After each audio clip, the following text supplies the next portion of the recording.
किंतु वो नहीं समझती। तब दुंदुभेनिनाद प्रतिशोध लेने की प्रतिज्ञा कर तपस्या करता है। स्वर्ग में नारद आकर ये सूचना देते हैं, दुंदुभेनिनाद को सिद्धियां प्राप्त होती हैं और वो भिन्न भिन्न प्रकार से ऋषियों ब्राह्मणों को पीड़ित करता है। अंत में शिव उसका वध करते हैं। तत्पश्चात भोलेनाथ कैलाश पर पहुंचकर समाधि में लीन हो जाते हैं तथा नंदी और शिवगण उनकी पूजा अर्चना करने को आतुर हैं।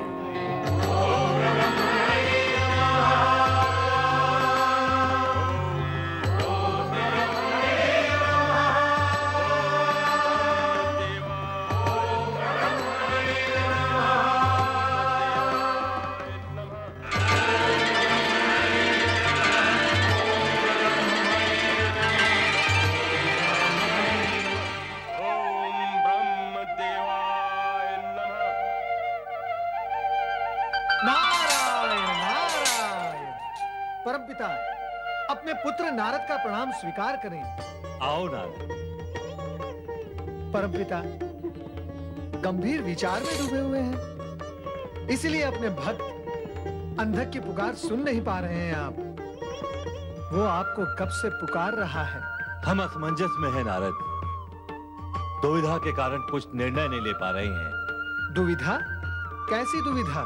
नारद, यदि हम अंधक को वरदान दे देते हैं तो उसका वही परिणाम होगा जो आज तक होता आया है। वो वरदान प्राप्त करके अहंकारवश आसुरी शक्तियों को बढ़ावा देगा, निर्दोष प्राणियों पर अत्याचार करेगा, धर्म और नीति के विरुद्ध आचरण करके लोक व्यवहार को नष्ट भ्रष्ट कर देगा। और यदि हम उसको वरदान और तपस्या का प्रतिफल नहीं देते हैं तो हमारा तपस्या का प्रतिदान देने का अटल नियम भंग होगा। हमें नियम का पालन भी करना है और इस जगत की सुख शांति एवं लोक कल्याण के लिए विचार भी करना है। पर यह कैसे होगा, यही दुविधा है नारद।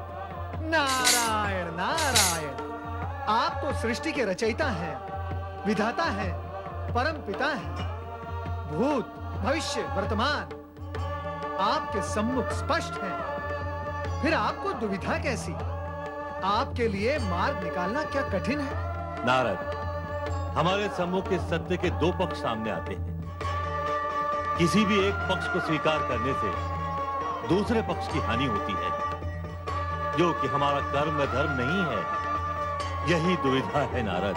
परमपिता, मैं तो आपका मानस पुत्र हूँ। मैं आपको मंत्रणा देने का दुस्साहस कर ही नहीं सकता। हाँ, मैं निवेदन मात्र अवश्य कर सकता हूँ कि ऐसी दुविधा की स्थिति में समाधान के लिए भगवान भोलेनाथ की शरण में जाएंगे तो उचित होगा। अंधक भगवान भोलेनाथ का पुत्र है, अतः मेरा ऐसा विचार है कि पुत्र के विषय में भगवान भोलेनाथ उचित ही निर्णय लेंगे।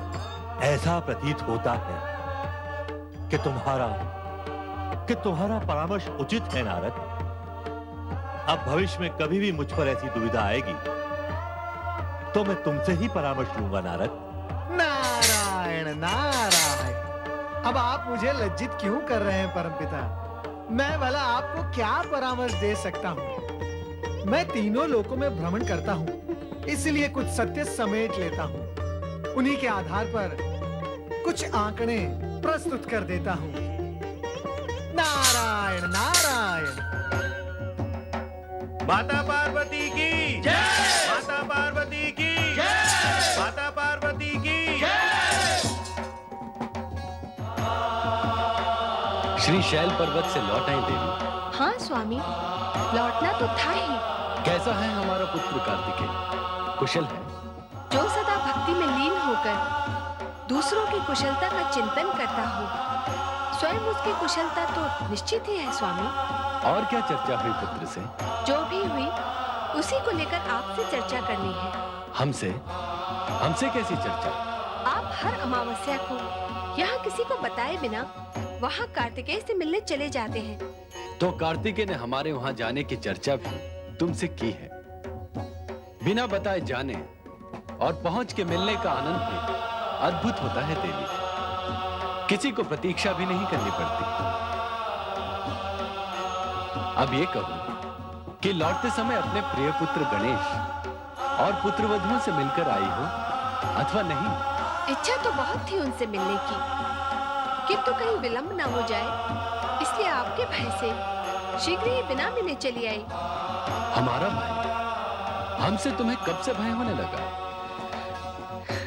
गणेश से तो मैं कभी भी मिल लूंगी। आप ये बताएं, आप अपने श्वेत पुत्र अंधक को इतना कष्ट क्यों दे रहे हैं? लौटते हुए मैंने देखा एक पर्वत शिखर पर ब्रह्मा को पुकारता हुआ न जाने कब से कठोर तपस्या कर रहा है। वो ब्रह्मा जी को पुकार रहा है, हमको नहीं। उनका कार्य हम कैसे कर सकते हैं? हो सकता है कि ब्रह्मा जी अंधक की परीक्षा ले रहे हों। सृष्टिकर्ता ब्रह्मदेव की जय। सृष्टिकर्ता ब्रह्मदेव की जय। ओम नमः शिवाय। पधारिए ब्रह्मदेव, हम आप ही की चर्चा और आप ही का स्मरण कर रहे थे। अच्छा हुआ कि आप प्रकट हो गए। मेरी चर्चा, मेरा स्मरण, वो किस लिए भुलेश्वर? इसका उत्तर तो आपको देवी पार्वती ही देंगी। कहो देवी, क्या कहना चाहती हो तुम ब्रह्मदेव से?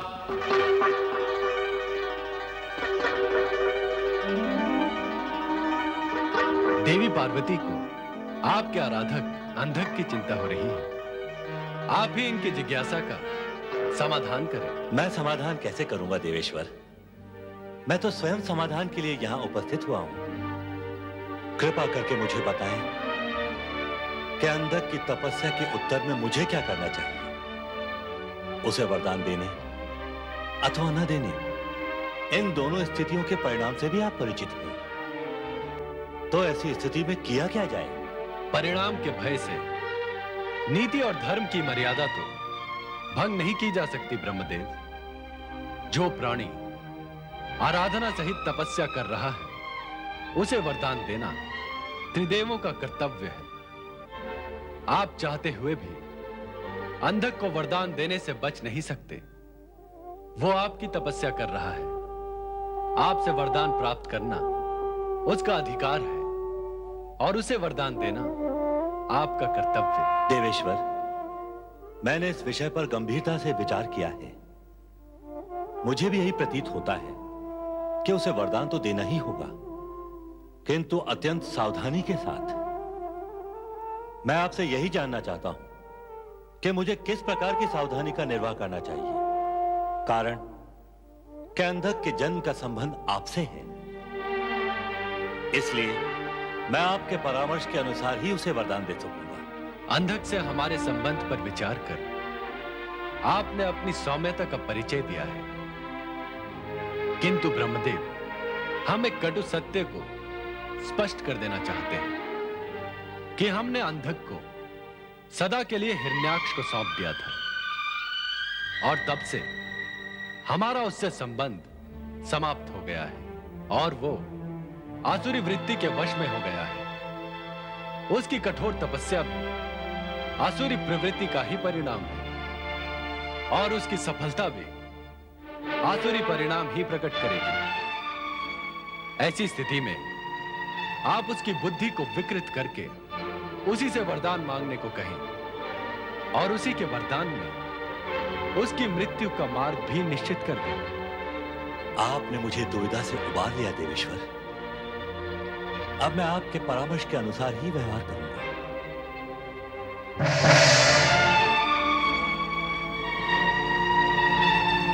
तुम्हारे मन का प्रश्न हम समझ रहे हैं देवी, किंतु इस समय केवल इतना बता सकते हैं कि अंधक के अंत का कारण तुम्हें ही बनना है। मुझे? हाँ, तुम्हें। तभी तो अंधक का अंत होगा।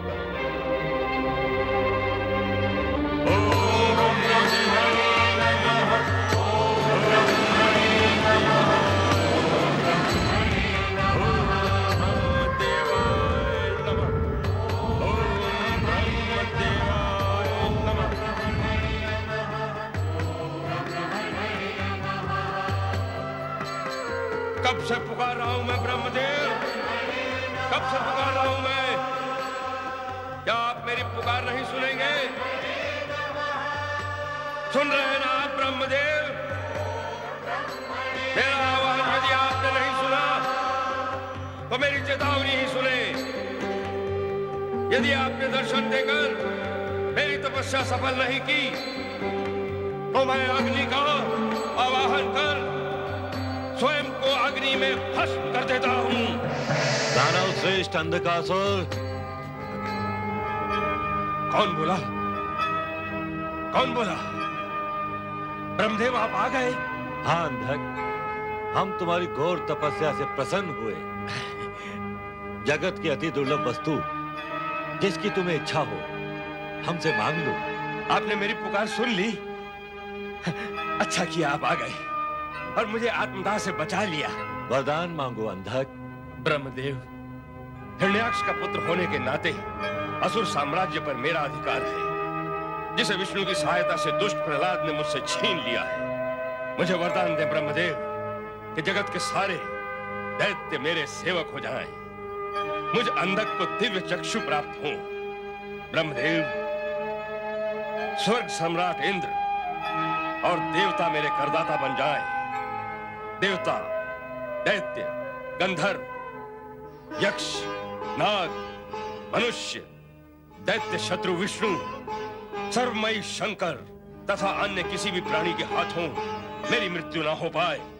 अंधकासुर, तुम्हारी सभी मनोकामनाएं पूर्ण हो जाएंगी, किंतु मृत्यु का कोई कारण तो तुम्हें स्वीकार करना ही होगा, क्योंकि जिसने जन्म लिया है उसकी मृत्यु अवश्य होती है। इसलिए तुम स्वयं अपनी मृत्यु का कारण बता दो, फिर तुम्हें मुंह मांगा वरदान प्राप्त हो जाएगा।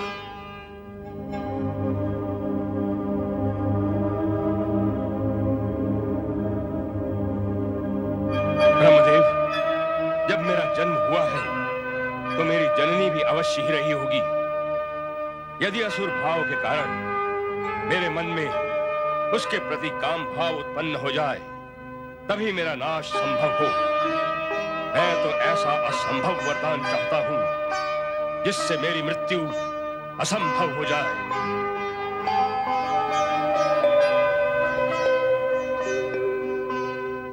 अंधकासुर, जो कुछ तुमने मांगा वो सब कुछ तुम्हें वरदान स्वरूप प्राप्त हो जाएगा। सब कुछ प्राप्त हो जाएगा? हाँ अंधक, तुम्हें इच्छित फल की प्राप्ति होगी।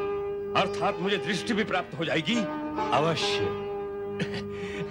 तो ब्रह्मदेव, कृपा कर मुझे सुंदर रूप और दिव्य दृष्टि प्रदान करें, ताकि आपकी रची हुई सुंदर सृष्टि निहार सकूं। तथास्तु।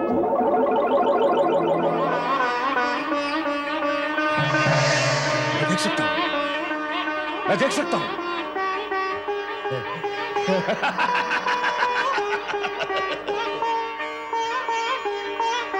मुझे जगत का सर्वश्रेष्ठ वरदान प्राप्त हुआ है।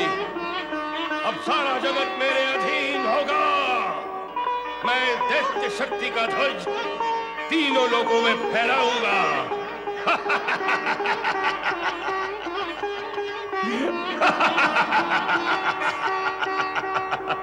पितामही, पितामही, पितामही, पितामही, देखिए पितामही, मैंने कठोर तपस्या के बल पर ब्रह्मदेव से वरदान प्राप्त करके सुंदर शरीर और नेत्र भी प्राप्त कर लिए हैं।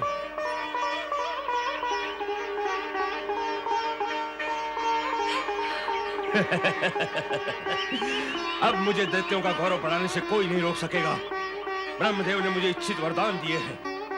अब मैं दैत्यों का साम्राज्य पुनर्स्थापित करूंगा और तीनों लोकों में दैत्य शक्ति का ध्वज फहराऊंगा। अब मुझे आशीर्वाद दे पितामही। तेरा तो पूर्ण कायाकल्प हो गया है पुत्र। तुझे इस रूप में देखकर मेरे मन को शांति मिली है रे अंधक। नहीं नहीं, अब अंधक नहीं, अब दैत्यराज। मैं तुझे आशीर्वाद देती हूँ कि तुम मेरे पुत्र हिरण्यकश्यप और हिरण्याक्ष से बढ़कर अपने जीवन में सफलता प्राप्त कर। और मेरी बात ध्यान से सुन, स्वर्ग पर आक्रमण करके इंद्र को अपना दास बनाओ, पृथ्वी के मानवों को अपनी दैत्य शक्ति से अपने वश में करो और सबसे पहले उस दुष्ट और दैत्यद्रोही प्रहलाद को दंडित करो और उससे हिरण्यकश्यप का साम्राज्य छीन लो। आप निश्चिंत रहें पितामही, मैं आपकी आज्ञा का पालन अवश्य करूंगा। परंतु सावधान रहना पुत्र, वो प्रहलाद अत्यंत धूर्त है और उसकी धूर्तता में उसका साथ दे रहा है देवताओं का प्रिय देवता विष्णु। इन दोनों की कुचालों से सावधान रहना। चिंता के सारे कारण समाप्त हो गए हैं पितामही। मैंने ब्रह्मदेव से ऐसे ऐसे और इतने वरदान प्राप्त किए हैं कि प्रहलाद और उसका वो विष्णु मेरा कुछ भी अहित नहीं कर सकते। प्रणाम पितामही। चिरंजीव भव।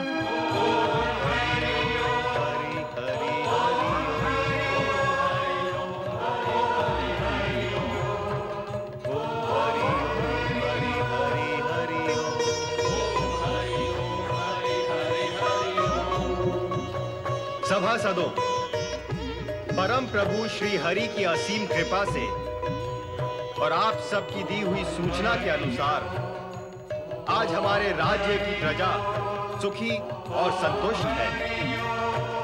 सारे राज्य में सुव्यवस्था है, जन जन में अनुशासन और प्रेम भाव है। इन सभी सुव्यवस्थाओं के लिए आप सबकी प्रतिभा, योग्यता और परिश्रम ही श्रेय योग्य है। आप सभी के सुचारू प्रबंधों के कारण ही प्रजा सुखी और शांतिमय जीवन व्यतीत कर रही है। महाराज, आप सारा श्रेय हमें क्यों दे रहे हैं? सत्य तो यह है महाराज कि आपने जो व्यवस्था निश्चित की है हम उसी का पालन कर रहे हैं। मंत्रीवर, व्यवस्था निश्चित करने से व्यवस्था का पालन करना राज्य, समाज व जनमानस के लिए अधिक हितकारी व महत्वपूर्ण होता है। अच्छी व्यवस्था के नियम तो बना दिए जाएं, किंतु उनका पालन अच्छे ढंग से ना किया जाए तो अच्छी व्यवस्था का महत्व भी समाप्त हो जाता है। इसीलिए व्यवस्था को कार्य रूप देने वाले सदा उसका पालन करने वाले ही श्रेय के भागी होते हैं। सत्य तो यही है। दैत्यराज अंधकासुर की, दैत्यराज अंधकासुर की, दैत्यराज अंधकासुर की।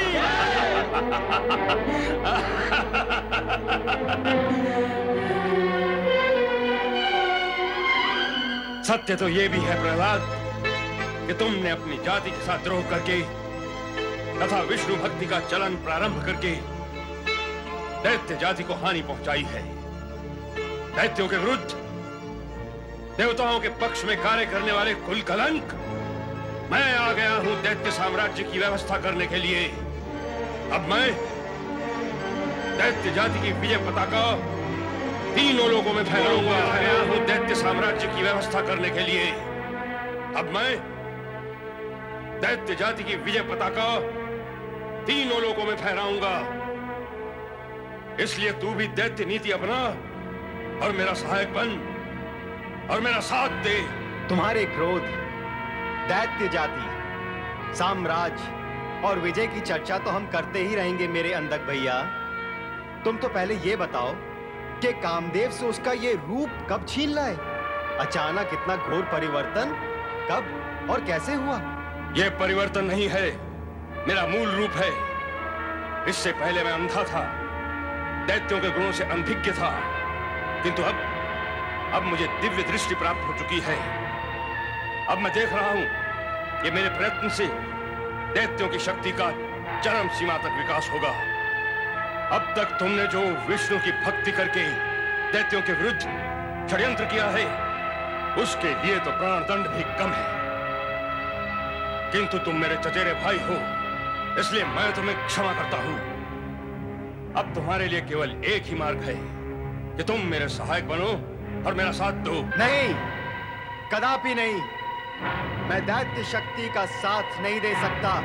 दैत्य अपनी शक्ति का दुरुपयोग करते हैं, निर्दोषों को पीड़ित करते हैं, अपने सुख और स्वार्थ के लिए प्राणों तक को हरने का पाप करते हैं।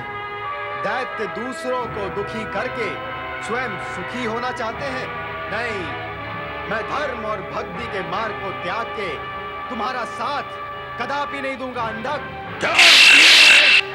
अंधक, धर्मपरायण और विष्णु भक्त कायर नहीं होते। यदि तुम खड़ग की भाषा ही समझते हो तो मैं भी तुमसे इसी भाषा में व्यवहार करूंगा। इतना साहस! धर्म पर विश्वास रखने वालों के साहस की सीमा नहीं होती अंधक। मैं तुम्हारे अपवित्र उद्देश्य और अत्याचारी प्रहार को व्यर्थ करके तुम्हें यहाँ अनधिकार रूप से आने के लिए दंडित करूंगा। बहुत बोल रहा है तू दुष्ट!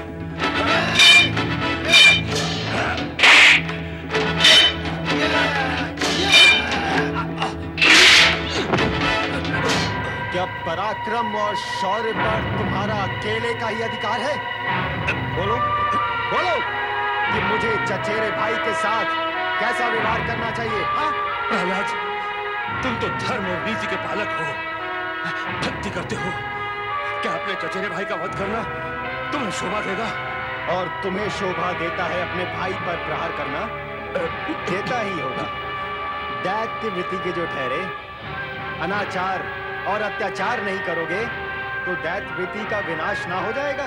विवाद समाप्त करो प्रहलाद। मेरे प्राण लेकर तुम्हें क्या लाभ होगा? लाभ के विषय में सोचने तक ही तुम्हारा जीवन सीमित है अंधक। तो अब मैं केवल तुम्हारे लाभ के ही विषय में सोचूंगा। केवल सोचूंगा ही नहीं, करूंगा भी। क्या? हाँ, मैं जानता हूं कि अपने वरदान के उन्माद में तुम वो सब कार्य करोगे जो तुम्हें नहीं करने चाहिए। मुझसे पराजित होने पर भी तुम वो सब कार्य करोगे जो तुम करना चाहते हो। मेरे रोकने पर भी तुम रुकोगे नहीं। इसीलिए अच्छा यही है कि मैं ये सारा राजपाट तुम्हें सौंपकर मानसिक शांति तथा भक्ति आराधना के लिए किसी एकांत स्थान की ओर चला जाऊं। ये तुम क्या कह रहे हो भैया प्रहलाद? किंतु जाने से पहले तुम्हें सावधान करने के लिए इतना अवश्य कहूंगा कि दैत्य शक्ति का उत्थान सदा ही पतन और सर्वनाश के लिए हुआ है। यदि तुमने दैत्य वृत्ति के कुमार को नहीं छोड़ा तो तुम्हारा पतन निश्चित है अंधक। बस मुझे इतना ही कहना है। ओम हरि ओम हरि हरि हरि ओम। ओम हरि ओम हरि हरि हरि ओम।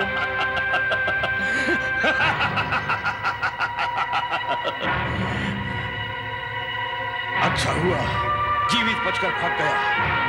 कायर कहीं का, यहां ठहरता तो मेरे हाथों से मारा जाता।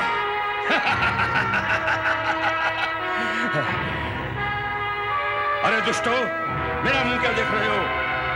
ये मुंह तो जीवन भर देखना है। इस समय तो हमारी जय जयकार करो, जय जयकार करो। महाबली दैत्यराज अंधकासुर की जय। महाबली दैत्यराज अंधकासुर की जय।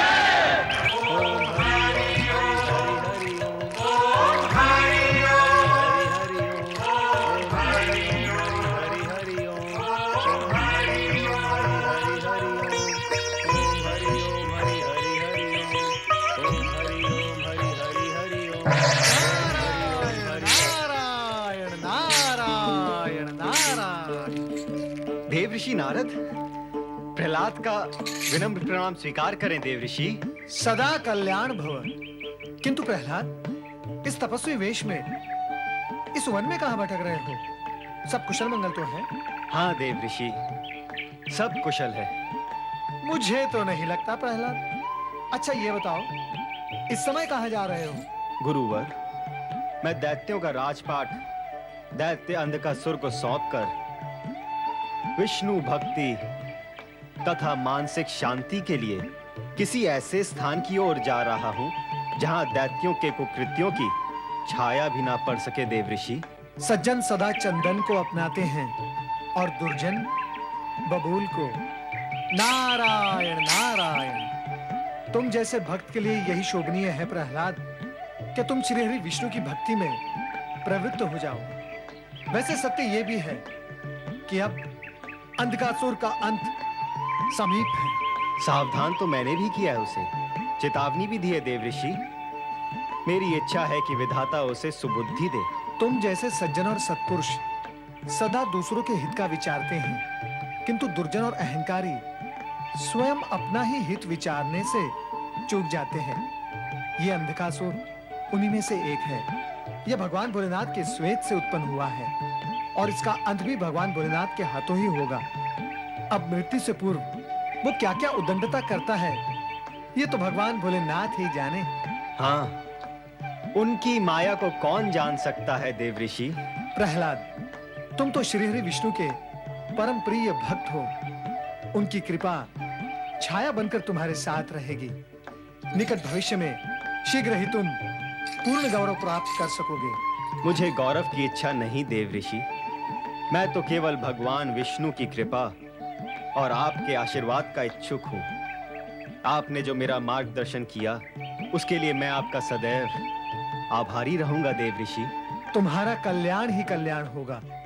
नारद का आशीर्वाद प्राप्त कर प्रहलाद भक्ति आराधना हेतु एकांत स्थान की ओर चला गया, किंतु अधर्म और अनीति के मार्ग पर चल रहे अंधकासुर की एक ही मनोकामना थी कि किसी प्रकार देवराज इंद्र को मानसिक पीड़ा पहुंचाई जाए। देवराज भी सदैव कुछ ऐसे ही अघटित के घटित होने की आशंका से ग्रस्त रहते थे। क्यों होता है? सदा हमारे साथ ही क्यों होता है? सदा हमारे साथ ही ऐसा क्यों होता है देवगुरु? क्यों होता है और कैसे होता है, इस पर विचार करने का समय नहीं है देवराज। अब क्या होना चाहिए उस पर विचार करें। हमें अत्यंत सावधान रहकर स्वर्ग की रक्षा करने की आवश्यकता है, क्योंकि अंधकासुर किसी भी समय स्वर्ग लोक पर आक्रमण कर सकता है। देवगण, देवगुरु उचित कह रहे हैं। हमें राक्षसों के आक्रमण का प्रत्युत्तर देना है। महाबली अंधकासुर की जय! महाबली अंधकासुर की जय! रुक जाओ इंद्र, रुक जाओ। मुझसे युद्ध करना तुम्हारे लिए व्यर्थ होगा, क्योंकि तुम्हें पराजित होना ही है। दैत्यराज अंधकासुर, बिना युद्ध किए ही गर्व से झूम रहे हो। हाँ इंद्र, तुम भूल रहे हो, तुम्हारे ही शुभ चिंतक ब्रह्मदेव ने मुझे वरदान दिया है कि मैं देव, दानव, मानव किसी के हाथों मारा नहीं जा सकता। इसीलिए मैं तुम्हें कहता हूं कि मुझसे युद्ध करके क्यों पराजित होना चाहते हो? यदि तुमने मुझसे युद्ध किया तो ना तो तुम स्वर्ग के रहोगे और ना ही पृथ्वी के।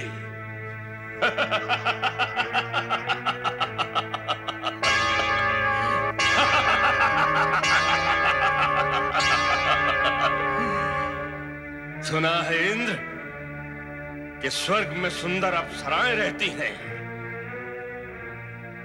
बोलो इंद्र, क्या हमने जो सुना है वो असत्य है? स्वर्ग में अप्सराएं नहीं रहती? हाँ, रहती है। तो कहां है? दिखाई क्यों नहीं देती? अंधकासुर स्वर्ग में तुम्हारा लटकता हुआ मुखड़ा देखने नहीं आया है, उसे तो अप्सराओं का सुंदर मुखड़ा देखना है।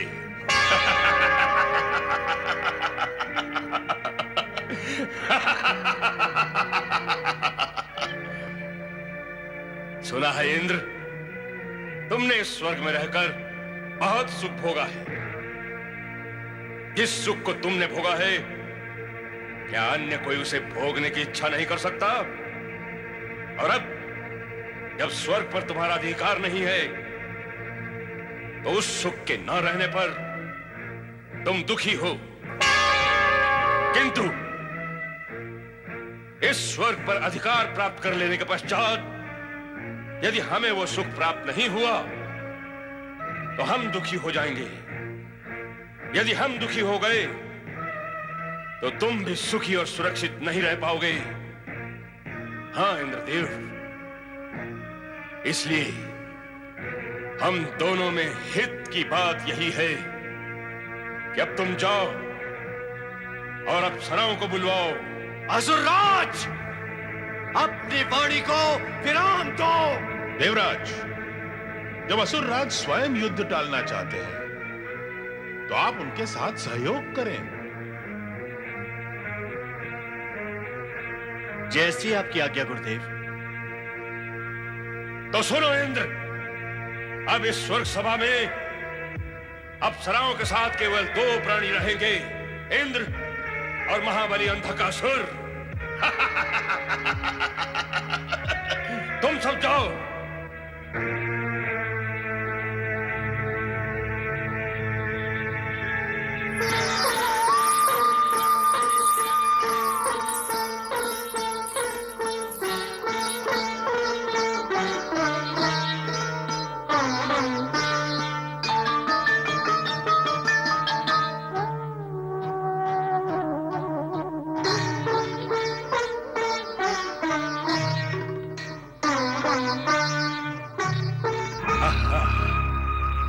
आज तक किसी देवता और दैत्य की समझ में नहीं आया होगा, और मेरी समझ में आ गया। इंद्र, जिस विराट सत्य को मैं समझ गया हूं, क्या तुम भी समझ सके हो? कौन सा विराट सत्य अंधकासुर? यही कि तुम और तुम्हारे देवता स्वर्ग सिंहासन को त्याग करने के लिए कभी तैयार क्यों नहीं हुए, और हमारे पूर्वज दैत्य स्वर्ग पर अधिकार और प्रवेश पाने के लिए सदा लालायित क्यों रहे? इन अप्सराओं के कारण से तुम देवताओं को भी अप्सराएं चाहिए और हम दैत्यों को भी। शेष सारे विषयों पर हमारे मतभेद हैं, किंतु अप्सराओं के विषय पर हम एक मत हैं। ये तुम्हारे मन को मोहती हैं, किंतु हमारे तो मन तन के कण कण को मोहित करती हैं।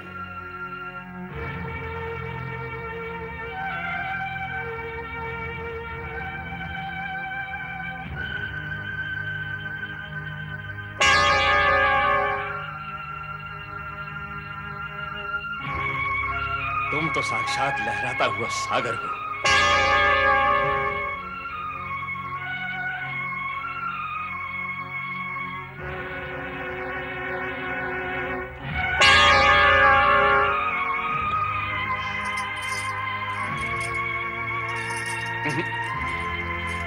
तुम्हारे रूप की मदिरा तो हमारे नेत्र पी ही रहे हैं।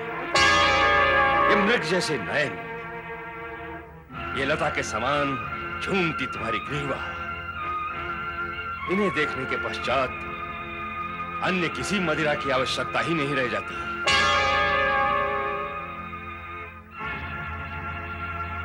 अरे, एक कोमल फूल ने ढेर सारे फूलों का बोझ उठा रखा है। ये फूल सा बदन यदि फूलों के बोझ से बेडौल हो गया तो हमारा स्वर्ग तक आना व्यर्थ हो जाएगा। यदि बोझ उठाना ही है तो हमारे प्रेम का बोझ उठाओ।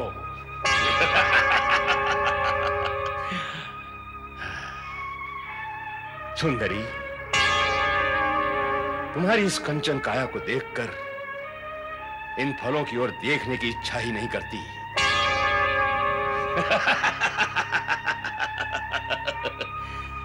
इंद्र, जब जब असुरों ने स्वर्ग पर अधिकार किया है, सदा तुम्हें स्वर्ग सिंहासन से वंचित कर स्वर्ग से खदेड़ दिया है, किंतु हम ऐसा नहीं करेंगे।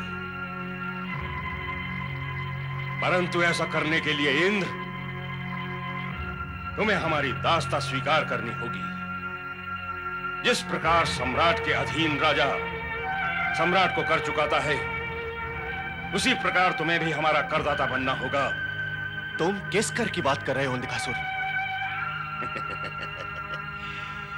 एक तो ये सुंदर अप्सराएं हमारी राजसभा की शोभा बनेंगी, दूसरे यज्ञों से तुम्हें प्राप्त निश्चित भाग पर हमारा अधिकार होगा, ताकि यज्ञों के प्रभाव से हम सुरक्षित रह सकें।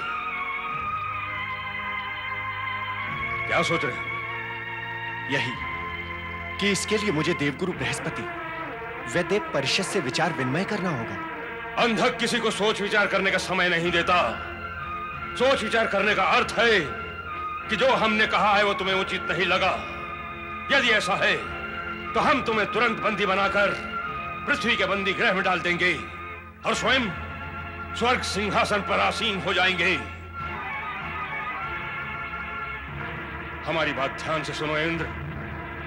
ब्रह्मदेव से हमें प्राप्त वरदान के कारण देवताओं की शक्तियां नष्ट हो चुकी हैं। यदि हमसे टकराने का साहस किया गया तो इसका परिणाम बहुत भयंकर होगा। नहीं दैत्यराज, नहीं, हम आपसे टकराने के इच्छुक नहीं हैं। मैं सहर्ष आपका करदाता बनना स्वीकार करता हूं और आज से ये अप्सराएं आपके अधिकार में हैं। तुमने आज बुद्धिमत्ता का परिचय दिया है इंद्र।